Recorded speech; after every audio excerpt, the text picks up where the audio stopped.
मथुरा द्वारकाय निजरूप प्रकाशीय नानारूपे विलासय चतुर्व्यूहय Mathura in Mathura Dwarkaya in Dwarka Nijarupa personal body Prakashiya manifesting Nana Rupe in various ways Vilasaya enjoying pastimes Chaturvyuhaya expanding into four wonderful forms.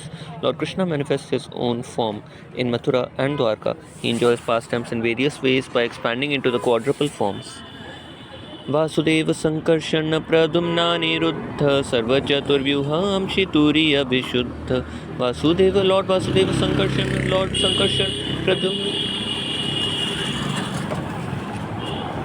Lord Pradyumna Aniruddha lord Aniruddha सर्वचतुर्व्यूह of all other quadruple expansions amshi source turiya transcendental vishuddha pure.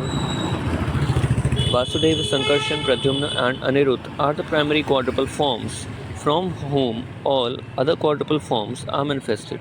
They are all purely transcendental. ए तीन लोके कृष्ण केवल लीलामय निज गण लैया खेले अनंत समय.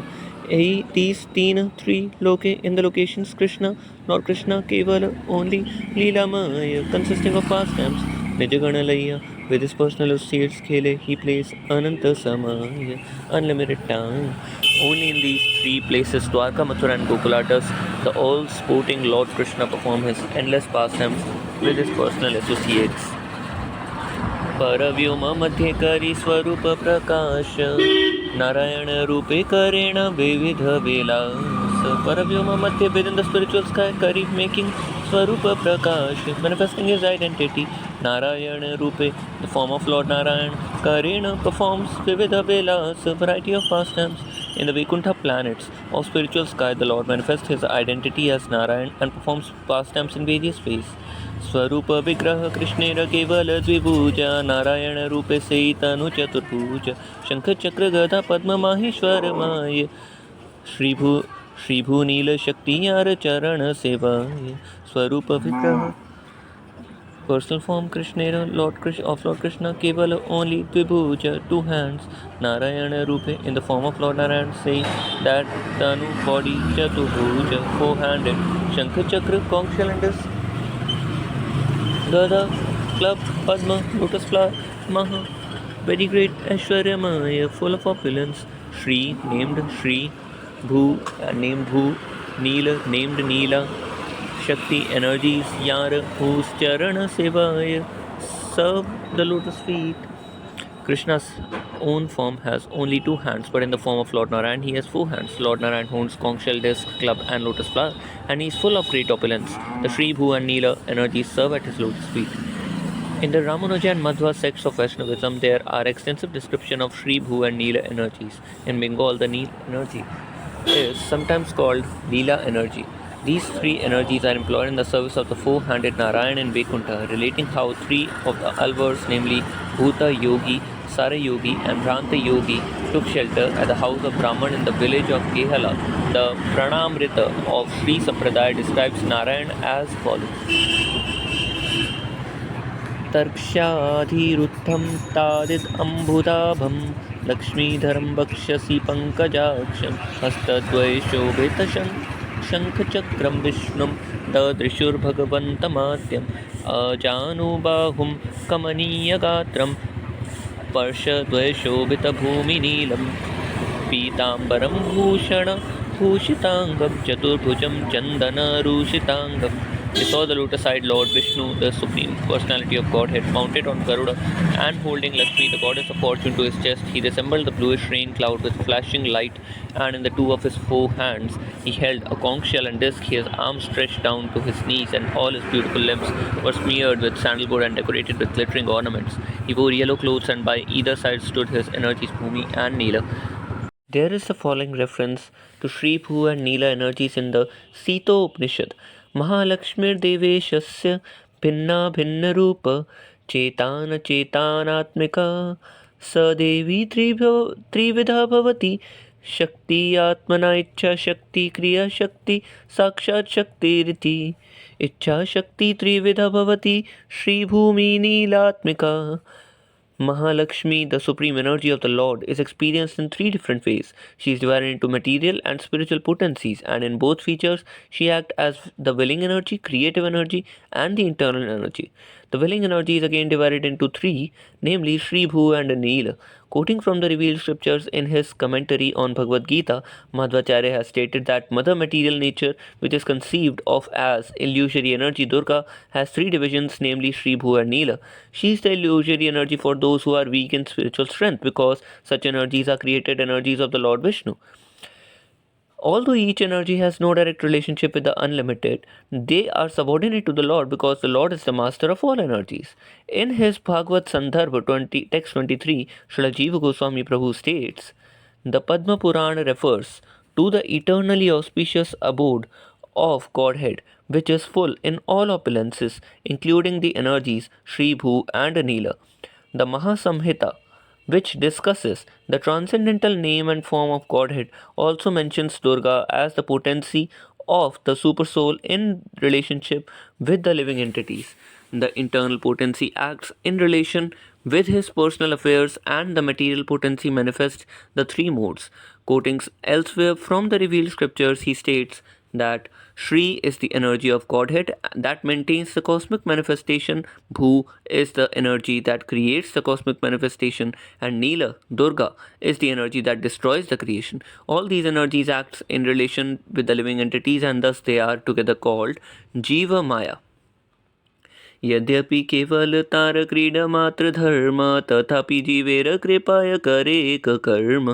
Yadyapi, although Keval only tar his Krida Matra pastime only dharma characteristic function, Tathapi still Jiver to the foreign souls, Kripaya by the causeless mercy, Kare does Eka fun karma activity, although his pastimes are his only characteristic functions.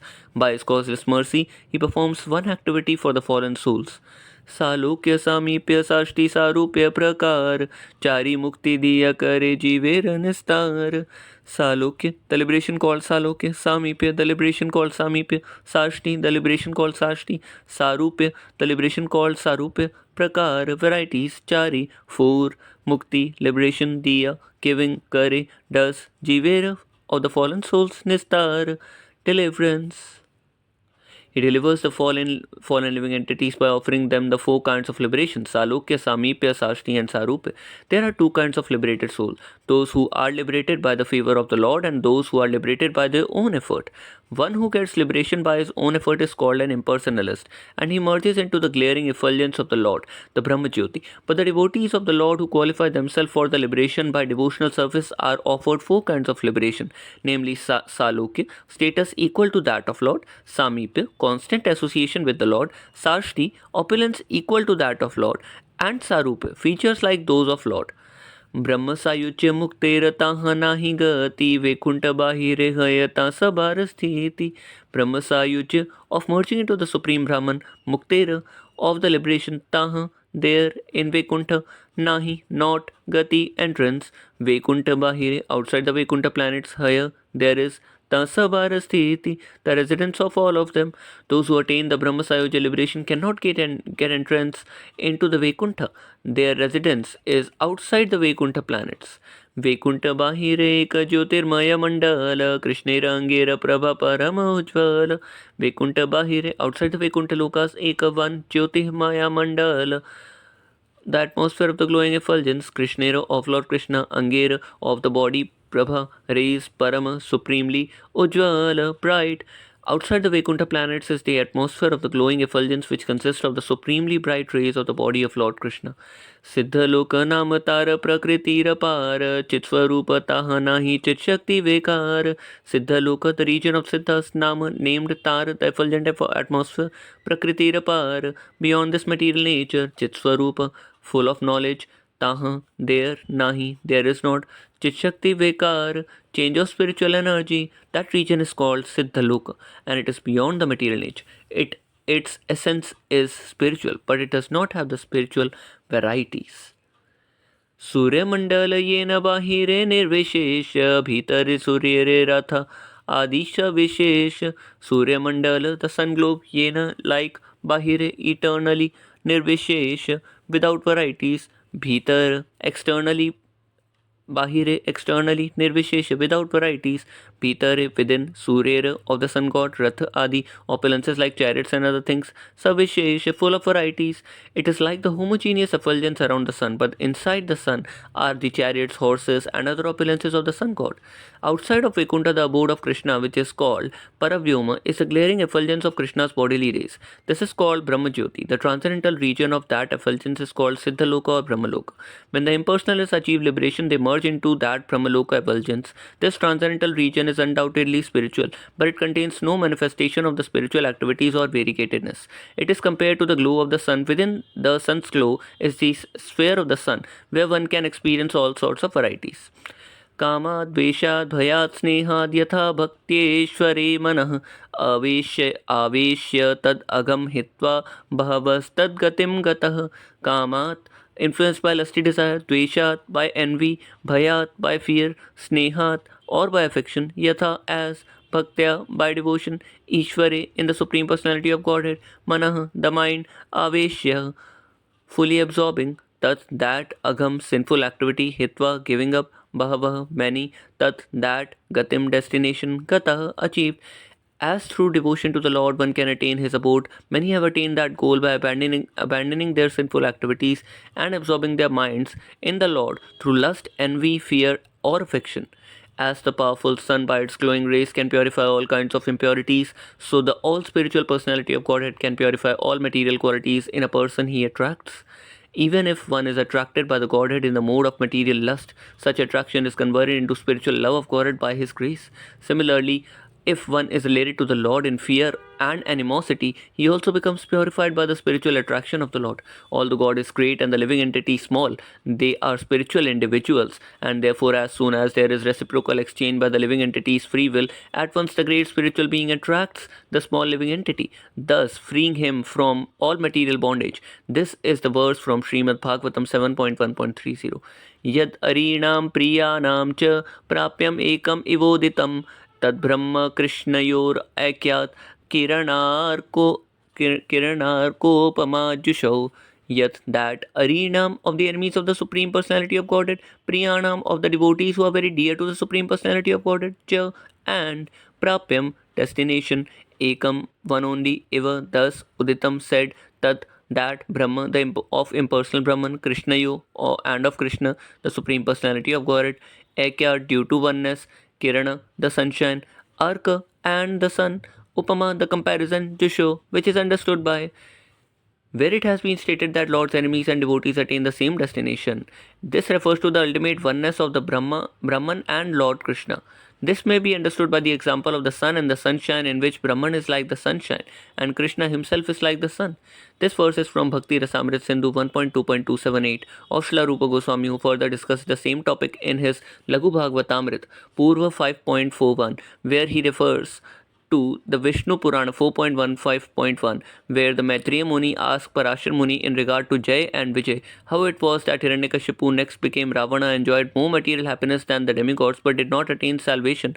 Although when he became Shishupal quarreled with Krishna and was killed, he attained salvation and merged into the body of Lord Krishna. Parashar replied that Hiranyakashipu failed to recognize Lord Narsingadev as Lord Vishnu. He thought that Narsingadev was some living entity who had acquired such opulence by various pious activities.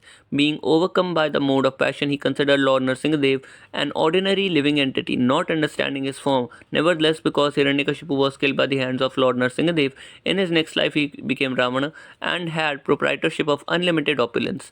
As Ravana, with unlimited material enjoyment, he could not accept Lord Rama as the personality of God. Therefore, even though he was killed by Ram, he did not attain Sayujya or oneness with the body of the Lord. In his Ravana body, he was too much attracted to Rama's wife Janaki, and because of that attraction, he was able to see Lord Ram. But instead of accepting Lord Ram as an incarnation of Vishnu, Ravana thought him an ordinary living being. When killed by the hands of Rama, therefore, he got the privilege of taking birth as Shishupal, who had such immense opulence that he could think himself a competitor to Krishna.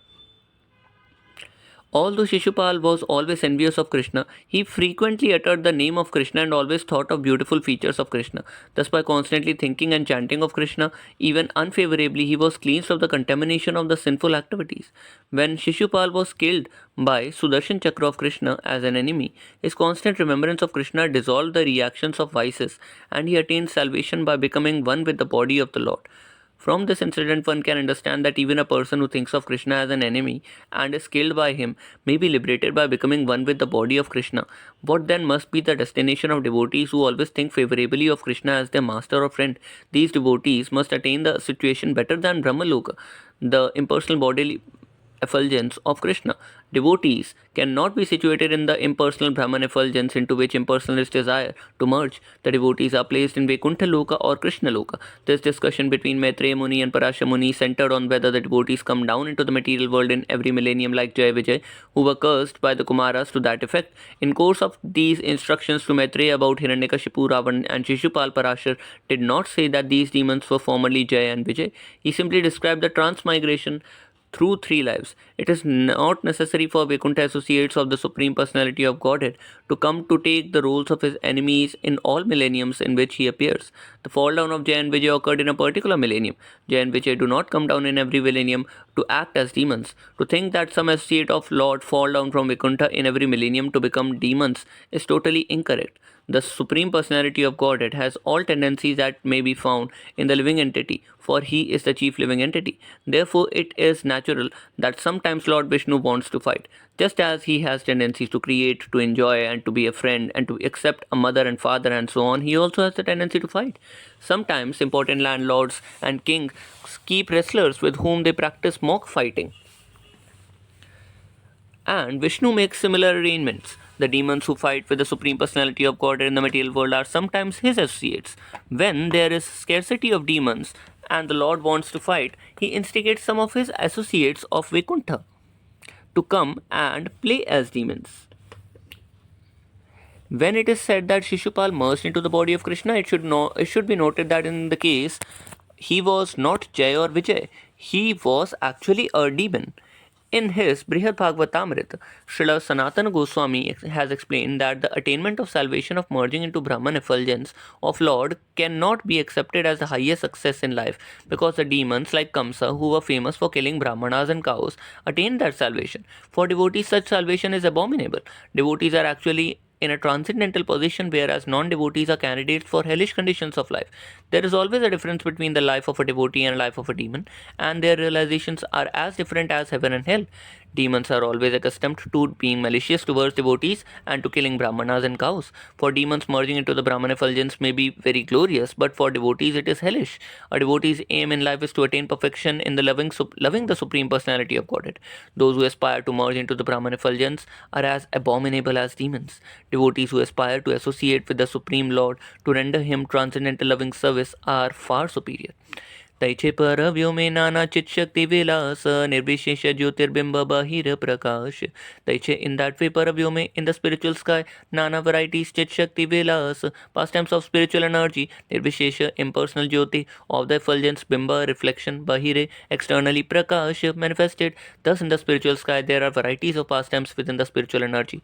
Outside the Vaikuntha planets appears the impersonal reflection of light. Nirvishesha Brahma sei ke निर्विशेष ब्रह्म से केवल ज्योतिर्मय सायुज्येर अधिकारिता Pilot. Nirvishesha Brahma, the impersonal Brahman effulgence, say that Kevala only Jyotirmaya effulgent rays, Sayujera, the liberation called Sayuj, oneness with the Supreme Adhikari, one who is fit for Taha, there in the impersonal Brahman effulgence, Paya gets Laya, merging. That impersonal Brahman effulgence consists only of the effulgent rays of the Lord. Those fit for Sayuja liberation merge into that effulgence. Siddha Loka tu tamasah pare yatra vasanti siddha brahma mukhe brahma sukhe magna दैत्याश्च हरिणा हतः. Siddhaloka or impersonal Brahman too, but tamasah of darkness pare beyond the jurisdiction, yatra where vasanti reside he, certainly Siddha, the spiritually perfect, Brahma Sukhe in the transcendental bliss of becoming one with the Supreme, Magna absorbed, Daityah as well as the demons, Harina by the Supreme Personality of Godhead, Hata killed, Beyond the region of ignorance, the material cosmic manifestation, lies the realm of Siddhaloka. The Siddhas reside there, absorbed in the bliss of Brahman. Demons killed by the Lord also attain that realm. Tamas means darkness. The material world is dark, and beyond the material world is light. In other words, after passing through the entire material atmosphere, one can come to the luminous spiritual sky whose impersonal effulgence is known as Siddhaloka. Mayavadi philosophers who aspire to merge with the body of the Supreme Personality of Godhead, as well as demoniac persons who are killed by Krishna, such as Kamsa and Shishupal, enter that Brahman effulgence. Yogis who attain oneness through meditation according to Patanjali Yoga system also reach Siddhaloka. This is the verse from Brahmanda Purana. सेयि परव्योमे नारायणेर्चारिपाशे Dwarka चतुर्व्यूहेरद्वितीय प्रकाशे. Say that Paravyome in the spiritual sky, Narayane of the Lord Narayan, Charipashe on four sides, Dwarka, Chaturvyuhera of the quadruple expansions, Dvitiya, the second, Prakashe, the manifestation. In that spiritual sky, on the four sides of Narayana, are the second expansions of the quadruple expansions of Dwarka. Within the spiritual sky is the second manifestation of quadruple forms of Dwarka from the abode of Krishna. Among these forms, which are all spiritual and immune to the material modes, Sri Baladeva is represented as Mahasankarshan. The activities in the spiritual sky are manifested by the internal potency of pure spiritual existence. They expand in six transcendental opulences, which are all manifestations of Mahasankarshan, who is the ultimate reservoir and objective of all living entities. Although belonging to marginal potency known as Jiva Shakti, the spiritual spark known as the living entities are subjected to conditions of material nature, material energy. It is because these spiritual sparks are related with both the internal and external potencies of the Lord that they are known as belonging to marginal potency. In considering the quadruple forms of the absolute personality of Godhead, known as Vasudeva, Sankarshan, Pradyumna, and Anuruddha, the impersonalists, headed by Sripad Shankaracharya, have interpreted the aphorisms of Vedanta Sutra in a way suitable for the impersonalist school. To provide the intrinsic import of such aphorisms, however, Srila Rupa Goswami, leader of six Goswamis of Vrindavan, has properly replied to the impersonalist in his Laghu Bhagavatamrit, which is a natural commentary on the aphorisms of Vedanta Sutra. The Padma Puran quoted by Srila Rupa Goswami in his Laghu Bhagavatamrita describes that in spiritual sky there are four directions corresponding to east, west, north and south, in which Vasudeva, Sankarshan, Aniruddha and Pradyumna are situated. The same forms are also situated in the material sky. The Padma Puran also describes a place in spiritual sky known as Vedavati Pura, where Vasudeva resides. In Vishnu Loka, which is above Satyaloka, Sankarshan resides. Mahasankarshan is another name of Sankarshan. Pradyumna lives in Dwarkapura, and Aniruddha lies on the bed of the Shesha, generally known as Anantashaya, on the island of Shvetadweep in the ocean of milk. Vasudev Sankarshan प्रद्युम्नानिरुद्ध द्वितीय चतुर्व्यूह तुरीय विशुद्ध. Vasudeva, the expansion named Vasudeva, Sankarshan, the expansion named Sankarshan, Pradyumna, the expansion named Pradyumna, Anirudh, the expansion named Aniruddha, Dvitiya Chatuvyuha, the second quadruple expansion. A. This Turiya, transcendental, Vishuddha, free from all material contamination. Vasudeva, Sankarshana, Pradyumna, and Aniruddha constitute this second quadruple. They are purely transcendental. Sripad Shankaracharya has misleadingly explained the quadruple form Chaturvyuha in his misinterpretation of the 42nd aphorism of the chapter 2 of second khanda of Vedanta Sutra Utpatti Asambhavat in verses 41 through 47 of this chapter of Sri Chaitanya Charitamrita. Srila Krishnadas Kaviraj Goswami answers Sripad Shankaracharya's misleading objection to the personal feature of the Absolute Truth. The Supreme Personality of Godhead, the Absolute Truth, is not like the material object that can be known by experimental knowledge or sense perception. In the Narada Pancharatra, this fact has been explained by Narayan himself to Lord Shiva, but Shankaracharya, the incarnation of Shiva, under the order of Narayan, his master, had to mislead the monist to favor ultimate extinction. In the conditioned stage of existence, all living entities have four basic defects, of which one is cheating propensity. Shankaracharya has carried the cheating propensity to the extreme to mislead the monist. Actually, the explanation of quadruple forms in the Vedic literature cannot be understood by speculation of conditioned soul. The quadruple forms should therefore be accepted just as they are described. The authority of the Vedas is such that even if one does not understand something, by his limited perception, he should accept the Vedic injunction and not create interpretations to suit his imperfect understanding. However, Shankaracharya has increased the misunderstanding of monists.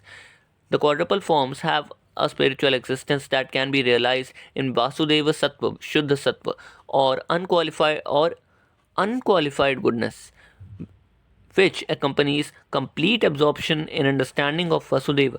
The quadruple forms, who are full with six opulences of the Supreme Personality of Godhead, are the enjoyers of internal potency, thinking the absolute personality of Godhead to be poverty stricken or to have no potency, or in other words, to be impotent, is simply rascaldom. This rascaldom is a profession of the conditioned soul, and it increases his bewilderment. One who cannot understand the distinction between the spiritual world and the material world has no qualification to examine or know the situation of the transcendental quadruple forms.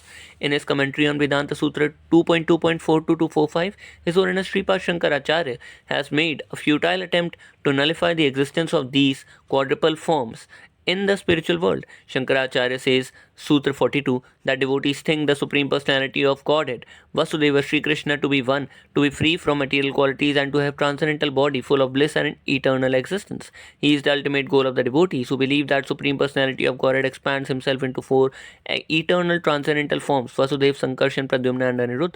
From Vasudeva, who is the primary expansion, comes Sankarshana, Pradyumna, and Anirudh in that order. Another name of Vasudeva is Paramatma. Another name of Sankarshana is Jiva. Another name of Pradyumna is mind. Another name of Aniruddha is Ankar. Among these expansions, Vasudeva is considered to be the original of material nature. Therefore, Sankarshana says that Sankarshana, Pradyumna, and Aniruddha must be the creations of that original cause. Therefore, Shankaracharya says that Sankarshan, Pradyumna, and Aniruddha must be the creations of that original cause. Great Soul assert that Narayana, who is known as the Paramatma or Super Soul, is beyond the material nature, and this is in accordance with the statements of Vedic literature. Mayavadis also agree that Narayan can expand himself in various forms. Shankara says that he does not attempt to argue that portion of devotees' understanding, but he must protest the idea that Sankarshana is produced from Vasudeva, Pradyumna is produced from Sankarshana, and Aniruddha is produced from Pradyumna. For if Sankarshana is understood to represent the living entities created from the body of Vasudeva, the living entities would have to be non-eternal. The living entities are supposed to be freed from material contamination by engage in prolonged temple worship of the Supreme Personality of Godhead, reading Vedic literature, and performing yoga and pious activities to attain the Supreme Lord. But if the living entity had been created from material nature at a certain point, they would be non-eternal and would have no chance to be liberated and associate with the Supreme Personality of Godhead. When a cause is nullified, its results are nullified. In the second chapter of Vedanta Sutra, second Khanda, Acharya Vedvyas has also refuted the conception that living entities were ever born. Natma Shrutera Nityatvac Chatabhyah. Because there is no creation for living entity, they must be eternal. Shankaracharya says, Sutra 43, that devotees think that Pradyumna, who is considered to represent the senses, has sprung from Sankarshana, who is considered to represent the living entities. But we cannot actually experience that a person can produce senses. Devotees also say that from Pradyumna has sprung Aniruddha, who is considered to represent ego. But Sankaracharya says that unless the devotees can show how ego and the means of knowledge can generate from a person, such an explanation of Vedanta Sutra cannot be accepted, for no other philosophers accept the sutras in that way. Shankaracharya also says, Sutra 44, that he cannot accept the devotee's idea that Sankarshan, Pradyumna, and Aniruddha are equally as powerful as the absolute personality of Godhead, full in six opulences of knowledge, wealth, strength, fame, beauty, and renunciation, and free from the flaw of generation at a certain point. Even if they are full expansion, the flaw of generation remains. Vasudeva, Sankarshan, Pradyumna, and Aniruddha, being distinct individual persons, cannot be one. Therefore, they are accepted as absolute, full, and equal. There would have to be many personalities of Godhead, but there is no need to accept that there are many personalities of Godhead, because acceptance of one omnipotent God is sufficient for all purposes. The acceptance of more than one God is contradictory to the conclusion that Lord Vasudeva, the absolute personality of Godhead, is one without a second. Even if we agree to accept that the quadruple forms of the Godhead are all identical, we cannot avoid the incongruous flaw of non-eternity. Unless we accept that there are some differences among the personalities, there is no meaning to the idea that Sankarshan is an expansion of Vasudeva, Pradyumna is an expansion of Sankarshan, and Aniruddha is an expansion of Pradyumna. There must be the distinction between the cause and effect. For example, a pot is distinct from earth. from which it is made, and therefore we can ascertain that the earth is the cause and the pot is the effect. Without such distinction, there is no meaning to the cause and effect. Furthermore, the followers of the Pancharatric principles do not accept any differences in knowledge and qualities between Vasudeva, Sankarshana, Pradyumna, and Aniruddha. The devotees accept all these expansion to be one, but why should they restrict oneness to the quadruple expansion? Certainly, we should not do so. For all living entities, from Brahma to the insignificant ant, are expansions of Vasudeva, as accepted in all sutras and smritis. Shankaracharya also says, Sutra 45, that the devotees who follow the Pancharatra state that God's qualities and God Himself as the owner of the qualities are same. But how can the Bhagavata school state that six opulences, wisdom, wealth, strength, fame, beauty, and renunciation are identical with Lord Vasudeva? This is impossible. In his Laghu Bhagavatamrit Purva 5.165 to 193, Srila Rupa Goswami has refuted the charges directed against the devotees by Sripad Shankaracharya regarding their explanation of the quadruple forms Vasudeva, Sankarshan, Pradyumna, and Aniruddha. Rupa Goswami says that these four expansions of Narayan are present in the spiritual sky where they are famous as Mahavastha. Among them, Vasudeva is worshipped within the heart by meditation because he is the predominating deity of the heart, as explained in the Srimad Bhagavatam 4.3.23. Sankarshana, the second expansion, is Vasudeva's personal expansion for pastimes, and since he is the reservoir for living entities, he is sometimes called Jiva. The beauty of Sankarshana is greater than that of innumerable full moons radiating light beams, which is worshipable as principle of the ego. He has invested Anantadeva with all potencies of sustenance for the dissolution of creation. He also exhibits himself as the super soul in Rudra, in Adharma, the personality of irreligion, the Sarpa in Sarpa, snakes in Antaka, Yamaraj, the lord of death, and in the demons. Pradyumna, the third manifestation, appears from Sankarshana.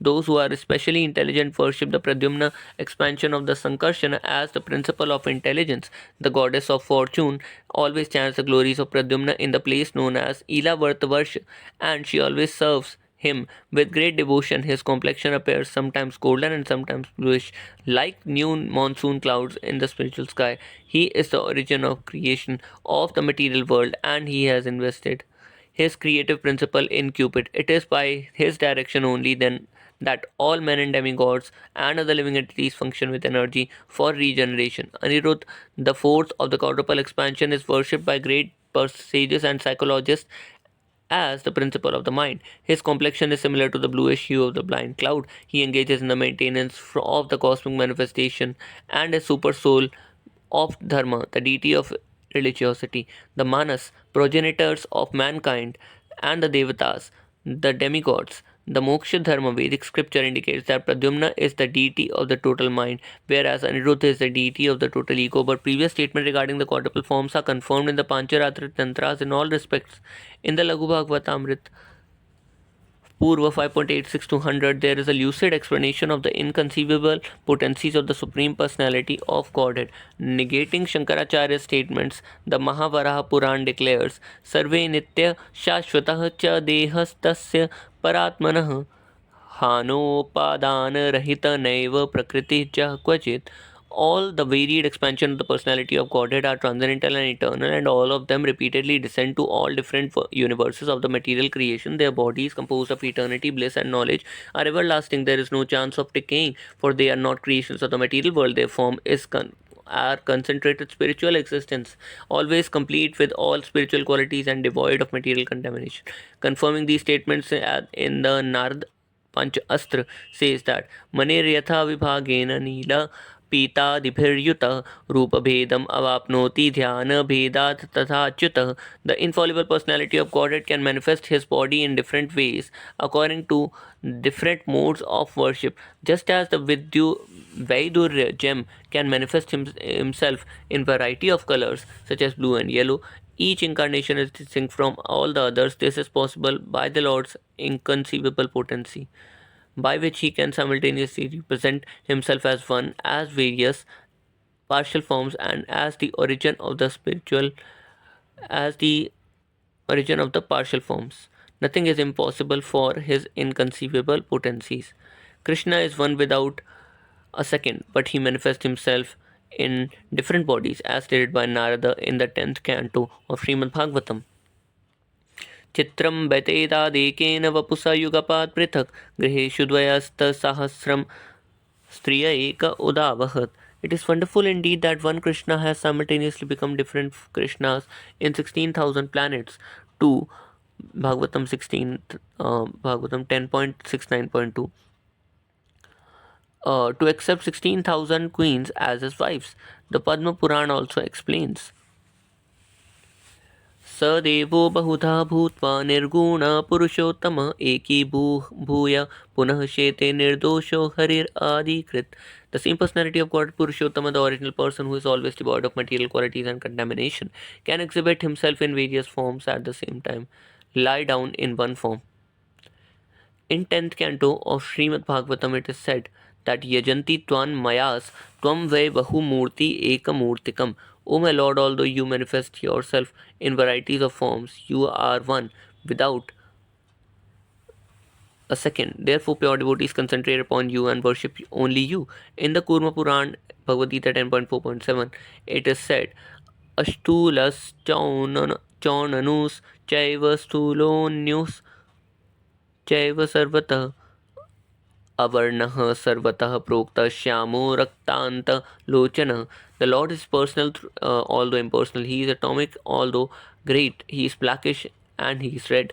His eyes, although he is colorless, has red eyes, although he is colorless. By material calculation, all this may appear contradictory, but if we understand that Supreme Personality of Godhead has inconceivable potencies, we can accept these facts as eternally possible in Him. In our present condition, we cannot understand the spiritual activities and how they occur, but although they are inconceivable in material context, we should not be discouraged. Such contradictory conceptions. Disregard such contradictory conception. Although it is apparently inconceivable, it is quite possible for the Absolute to reconcile all opposing animals. Srimad Bhagavatam established this in 6th canto. O my Lord, your transcendental pastimes and enjoyments all appear inconceivable because they are not limited by the causal and effective actions of the material thought. You can do everything without performing bodily work. The Vedas say that bodily absolute truth has multifarious potencies and does not need to do anything personally. My dear Lord, you are entirely devoid of material qualities without anyone's help. You can create, maintain, and dissolve the entire qualitative material manifestation. Yet, in all such activities, you do not change. You do not accept the results of your activities, unlike ordinary demons and demigods, who suffer or enjoy the reactions of their activities in the material world. Unaffected by the reactions of work, you eternally exist with your full spiritual potency. This we cannot fully understand. Because you are unlimited in your six opulences, no one can count your transcendental qualities. Philosophers and other thoughtful persons are overwhelmed by the contradictory manifestations of the physical world and the propositions of logical arguments and judgments. Because they are bewildered by word jugglery and disturbed by different calculations of scriptures, their theories cannot touch you, who are the ruler of the and controller of everyone and whose glories are beyond conception. Your inconceivable potencies keeps you unattached to the mundane qualities, surpassing all concepts of material contemplation. Your pure transcendental knowledge keeps you beyond all speculative processes. By your inconceivable potency, there is nothing contradictory in you. People may sometimes think of you as impersonal or personal, but you are one. For persons who are confused or bewildered, a rope may appear to manifest itself as different kinds of snakes. For similar confused person who are uncertain about you, you create various philosophical methods in pursuance of their uncertain positions. We should always remember the differences between spiritual and material action. The Supreme Lord, being all spiritual, can perform any act without extraneous help. In the material world, if we want to manufacture an earthen pot, we need the ingredients, machine, and also a laborer. But we should not extend this idea to the actions of Supreme Personality of Godhead, Supreme Lord, for He can create anything in a moment without that which appears necessary in our own comparison. When the Lord appears as incarnation to fulfill a particular purpose. This does not indicate that he is unable to fulfill it without appearing. He can do simply anything simply by his will, but by his causeless mercy he appears to be dependent upon his devotees. He accepts such a role by his causeless mercy when he felt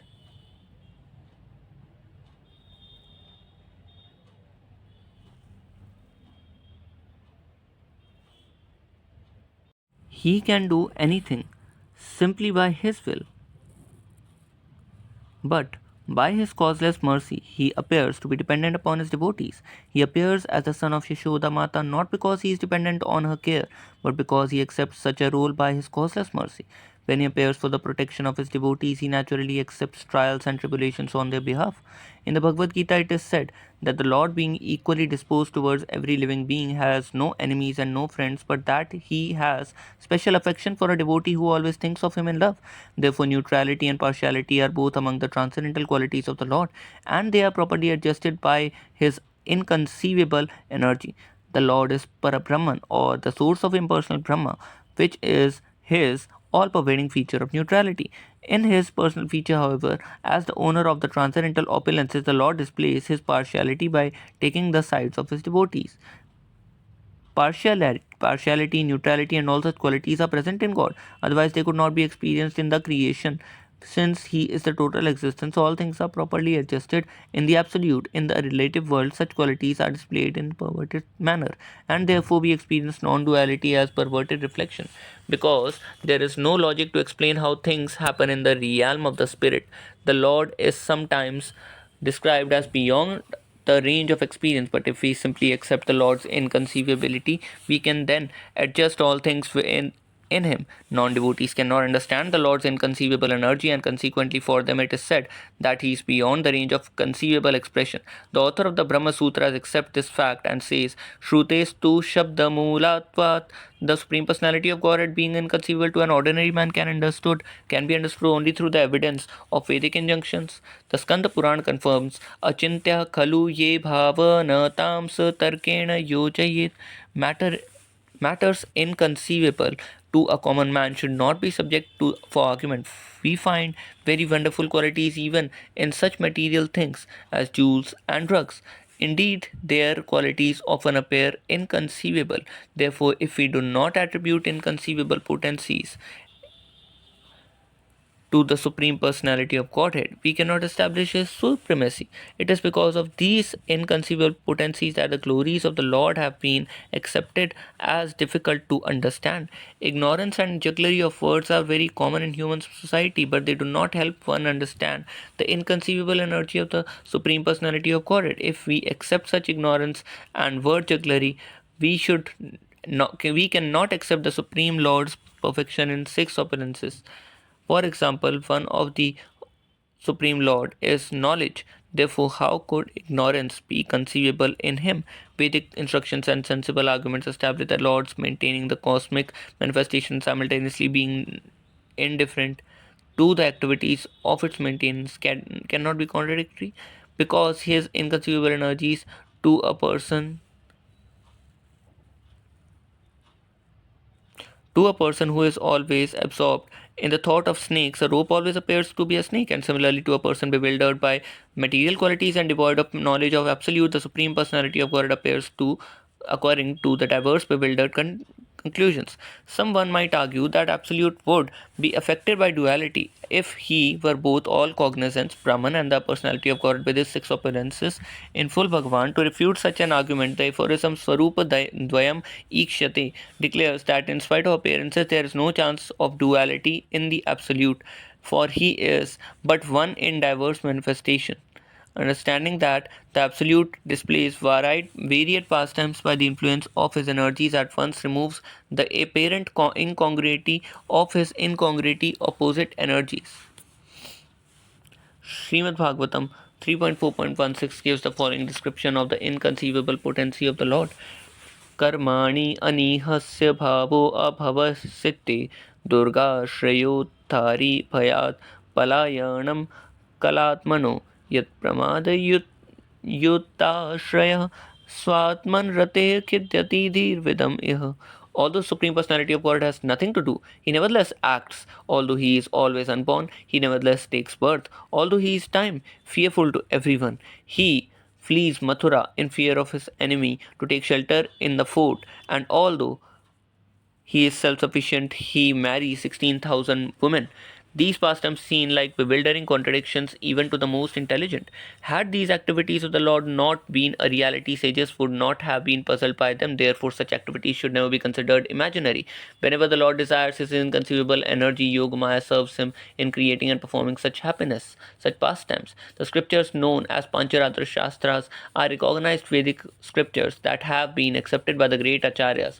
These scriptures are not products of the modes of passion and ignorance. Learned scholars and brahmanas therefore always refer to them as Satvata Samhitas. The original speaker of these scriptures is Narayan, the Supreme Personality of Godhead.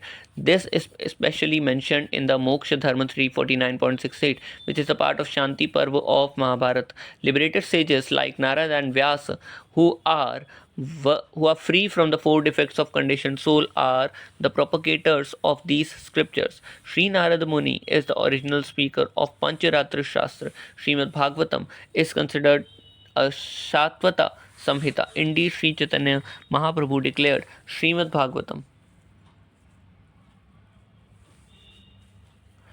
Puranam Amalam. Srimad Bhagavatam is spotless Purana. Malicious irreverent scholars who attempt to misrepresent Pancharatra Shastras to refute their regulations are most abominable. In the modern age, such malicious scholars have even commented misleadingly upon the Bhagavad Gita, which was spoken by Krishna, to prove that there is no Krishna. How the Mayavadis have misinterpreted the Pancharatrika Vidhi will be shown here below. In commentary on Vedanta Sutra 2.2.43, Sripad Shankaracharya has claimed that Sankarshan is a jiva, an ordinary living entity, but there is no evidence in any Vedic scripture that devotees of the Lord have ever said that Sankarshan is an ordinary living entity. He is an infallible plenary expansion of the Supreme Personality of Godhead in Vishnu category, and he is beyond the creation of the material nature. He is the original source of living entities. The Upanishad declared Nityo Nityanam Chetanas Chetananam. He is the supreme living entity among all living entities. Therefore, he is Vibhu Chaitanya, the greatest. He is directly the cause of cosmic manifestation and infinitesimal living entities. He is the infinitesimal living entity, and ordinary living entities are infinitesimal. He is the infinite living entity, and ordinary living entities are infinitesimal. Therefore, he is never to be considered as ordinary living being, for that would be against the conclusion of the authorized scriptures. The living entities are also beyond the limitations of birth and death. This is the version of Vedas, and it is accepted by those who follow the scriptural injunctions and who have actually descended in the disciplic succession. In answer to Shankaracharya's commentary on Vedanta Sutra 2.2.43, it must be said that original Vishnu of all Vishnu categories, which are distributed in several ways, is Mula Sankarshan. Mula means original. Sankarshan is also Vishnu, but from him all other Vishnus expand. This is confirmed in Brahma Samhita, wherein it is said that just a flame transcends from another flame, acts like the original. So the Vishnus who emanate from the Moola Sankarshan are as good as the original Vishnu. One should worship that Supreme Personality of Godhead, Govinda, who thus expands himself. In the reply to the commentary of Shankaracharya on the 44th aphorism, it may be said that pure devotees strictly following the principle of Pancharatra will ever accept the statement that all the expansions of Vishnu are different identities, for this idea is completely false. Even Sripad Shankaracharya in YouTube commentary aphorism has accepted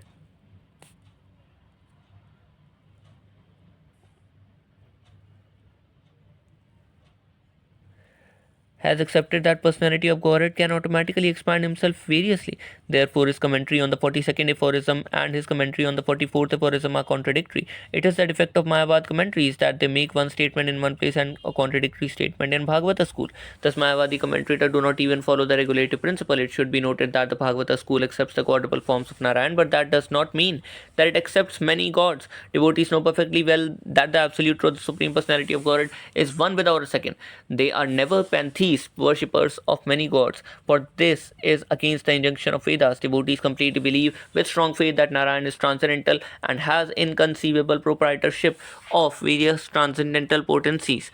We therefore recommend that scholars consult the Laghu Bhagavatamrita of Srila Rupa Goswami, where these ideas are explicitly stated. Sripad Shankaracharya has tried to prove that Vasudeva, Sankarshan, Pradyumna and Anirudh expand through cause and effect. He has compared them with earth and earthen pots. That is completely ignorant. However, for there is no such thing as cause and effect in their expansions.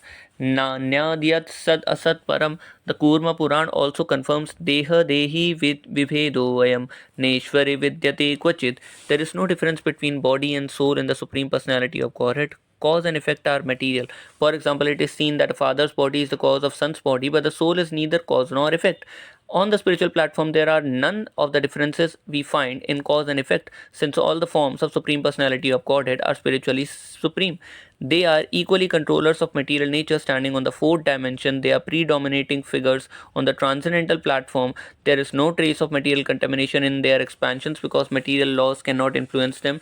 There is no such rule as cause and effect outside of the material world. Therefore, the understanding of the cause and effect cannot approach the full transcendental complete expansions of the Supreme Personality of God. The Vedic literature proves this. Om Purnamada Purnamidam Purnat Purnam Udachyate Purnasya Purnamadaya Purnam Eva Vashishyate. The personality of Godhead is perfect and complete, and because He is completely perfect, all emanations from Him, such as this phenomenal world, are perfectly equipped as complete wholes. Whatever is produced from the complete whole is also complete by itself, because He is the complete whole. Even though so many complete units emanate from him, he remains complete balance. It is most apparent that non-devotees violate the rules and regulations of devotional service to equate the whole cosmic manifestation, which is external feature of Vishnu, with the supreme personality of Godhead, who is controller of Maya, or with his quadruple expansion, equating Maya with spirit or Maya with the Lord, is a sign of atheism. The cosmic creation, which manifests life in the form of Brahma to the hand, is the external feature of the Supreme Lord. It comprises one fourth of the Lord's energy, and as confirmed in Bhagavad Gita, Ekam Shena Sthito Jagat, the cosmic manifestation is the illusory energy of the cosmic manifestation of the illusory energy is material nature, and everything within material nature is made of matter. Therefore, one should not try to compare expansion of material nature to Chaturvyuha, the quadruple expansions of the personality of Godhead. But unfortunately, the Mayavadi school unreasonably attempts to do this. To answer Shankaracharya, commentary on Vedanta Sutra 2.2.45, the substance of the transcendental qualities and their spiritual nature is described in the Laghu Bhagavatamrita Purva 5.208 to 214 as follows. Some say that transcendence must be void of all qualities because the qualities are manifested only in matter. According to them, all qualities are like temporary flickering mirages. But this is not acceptable since the Supreme Personality of God is absolute. His qualities are non-different from Him. His form, name, qualities, and everything else pertaining to Him are as spiritual as He is. Every qualitative expansion of the absolute personality of God is identical with Him, since the absolute truth, the personality of God, is reservoir of all pleasure. All the transcendental qualities that expand from Him are also the reservoirs of pleasure. This is confirmed in the scripture known as Brahma Tarka, which states that Supreme Lord Hari is qualified by Himself, and therefore Vishnu and His pure devotees and their transcendental qualities cannot be different from their persons. In the Vishnu Puran, Lord Vishnu is worshipped in the following words: Let the Supreme Personality of Godhead be merciful toward us. His existence is never infected by the material qualities. In the same Vishnu Puran, it is also said that all the qualities attributed to the Supreme Lord, such as knowledge, opulence, beauty, strength, and influence, are known to be non-different from him. This is also confirmed in the Padma Puran, which explains that whenever the Supreme Lord is described as having no qualities, this should be understood to indicate that he is devoid of material qualities. In the first canto of Srimad Bhagavatam 1.16.29, it is said, O Dharma, protector of religious principles, all noble and sublime qualities are eternally manifested in the person of Krishna, and devotees and transcendentalists who aspire to become faithful also desire to possess such transcendental qualities. It is therefore to be understood that Lord Sri Krishna, the transcendental form of absolute bliss, is the fountainhead of all pleasurable transcendental qualities and inconceivable potencies. In this connection, we may recommend references to Srimad Bhagavatam 3rd Canto, Chapter 26, verses 21, 25, 27, and 28. Sripad Ramanujacharya has also refuted the arguments of Shankara in his own commentary on Vedanta Sutra, which is known as Sri Bhashya. Sripad Shankaracharya has tried to equate the Pancharatras with the philosophy of atheist Kapila, and thus he has tried to prove that Pancharatras contradict the verdict of injunctions. The Pancharatras state that the personality of Jiva called Sankarshana has emerged from Vasudeva, the supreme cause of all causes, that Pradyumna, the mind, has come from Sankarshana, and that Aniruddha, the ego, has come from Pradyumna. But one cannot say that living entity Jiva takes birth or is created, for such a statement is against the injunction of Vedas. As stated in the Katha Upanishad 2.18, the living entities as individual spiritual souls can have neither birth nor death. All Vedic literature declare that living entities are eternal. Therefore, when it is said that Sankarshana is a Jiva, this indicates that he is predominating deity of the living entity. Similarly, Pradyumna is predominating deity of the mind. Aniruddha is a predominating deity of the ego. It has been said that Pradyumna, the mind, was produced from the Sankarshana. But if Sankarshana were a living entity, this could not be accepted, because the living entity cannot be the cause of mind. The Vedic injunctions state that everything, including life, mind, and senses, come from the Supreme Personality of Godhead. It is impossible for the mind to be produced by the living entity, for the Vedas state that everything comes from the Absolute Truth, the Supreme Lord. Sankarshana, Pradyumna, and Aniruddha have all the potent features of Absolute Personality of Godhead, according to the revealed scriptures, which contain undeniable facts that no one can refute. Therefore, these members of quadruple manifestation are never to be considered ordinary living beings. Each of them is a plenary expansion of the Absolute Godhead, and thus each is identical with the Supreme Lord in knowledge, opulence, energy, influence, prowess, and potencies. The evidence of the Pancharatras cannot be neglected. Only untrained persons who have not genuinely studied the Pancharatras think that Pancharatras contradict the Shrutis regarding the birth or beginning of the living entity. In this connection, we must accept the verdict of Srimad Bhagavatam, which says the Absolute Personality of Godhead, who is known as Vasudeva and who is very affectionate towards the surrendered devotees, expand himself in quadruple forms, who are subordinate to him and at the same time identical with him in all respects. The Paushkara Samhita states the scriptures that recommend that Brahmanas worship the quadruple forms of the Supreme Personality of Godhead are called Agamas, authorized Vedic literatures. In all Vaishnava literatures, it is said that worshipping these quadruple forms is as good as worshipping the Supreme Personality of Godhead Vasudeva, who in his different expansion, complete in six opulences, can accept offering from his devotees of the results of their prescribed duties. Worshipping the expansion of the pastimes, such as Narsimha, Rama, Shesha, Kurma, promotes one to the worship of Sankarsana quadruple. From that position, one is raised to the platform worshipping Vasudeva, the Supreme Brahman. In the Paushkara Samhita, it is said, if one fully worship according to the regulative principle, one can attain the Supreme Personality of Godhead, Vasudeva. It is to be accepted that Sankarsana, Pradyumna, and Aniruddha are as good as Lord Vasudeva, for they all have inconceivable power and can accept the transcendental forms like Vasudeva, Sankarsana, Pradyumna, and Aniruddha are never born, but they can manifest themselves in various incarnations before the eyes of pure devotees. This is the conclusion of all Vedic literature, that the Lord can manifest himself before his devotees by his inconceivable power is not against the teaching of Pancharatras, since Sankarsana, Pradyumna, and Aniruddha are respectively the predominating deities of all living entities, total mind, and the total ego. The designation of the Sankarshan, Pradyumna, and Aniruddha as Jiva, mind, and ego is never contradictory to the statements of the scriptures. These terms identify these deities, just as the term sky and light sometimes identify the absolute Brahman. The scriptures completely deny the birth and production of the living entity. In the Parama Samhita, it is described that material nature, which is used for others' purposes, is factually inert and always subject to transformation. The field of material nature is the arena of the activities of the fruitive actors, and since the material field is externally related with the Supreme Personality of God, it is also eternal. In every Samhita, the Jiva living entity has been accepted as eternal, and in the Pancharatras, the birth of the Jiva is completely denied. Anything that is produced must also be annihilated. Therefore, if we accept the birth of the living entity, we also have to accept his annihilation. But since the Vedic literatures say that the living entity is eternal, one should not think the living entity to be produced at a certain time. In the beginning of the Param Samhita, it is definitely stated that the face of the material nature is constantly changeable. Therefore, beginning, annihilation, and all such terms are applicable only in the material nature. Considering all these points, one should understand that Shankaracharya's statement that Sankarsana is born as a jiva is completely against the Vedic statements. His assertions are completely refuted by the above arguments. In this connection, the commentary of Sridhar Swami on Srimad Bhagavatam is very helpful. Hare Krishna, Krishna Krishna, Hare Hare, Hare Rama, Rama Rama, Hare Hare. For a detailed refutation of Shankaracharya's arguments attempting to prove Sankarsana an ordinary living being, one may refer to Srimad Sudarshanacharya's commentary on the Sri Bhashya, which is known as Shruta Prakashika. The original quadruple forms Krishna, Baladeva, Pradyumna, and Aniruddha expand into another quadruple which is present in the Vaikuntha planets of the spiritual sky. Therefore, quadruple forms in the spiritual sky are the second manifestation of the original quadruple in Dwarka. As explained above, Vasudeva, Sankarshan, Pradyumna, and Aniruddha are all changeless, transcendental, plenary expansions of Supreme Lord who have no relation to the material modes. The Sankarshana form in the second quadruple is not only representation of Brahma but also the original cause of the but also the original cause of the causal ocean, where Karanodakshai Vishnu lies asleep, breathing out the seeds of innumerable universes. In the spiritual sky, there is spiritual creative energy, technically called Shuddha Sattva, which is a pure spiritual energy that sustains all the Vaikuntha planets with the full opulences of the knowledge, wealth, prowess, etc.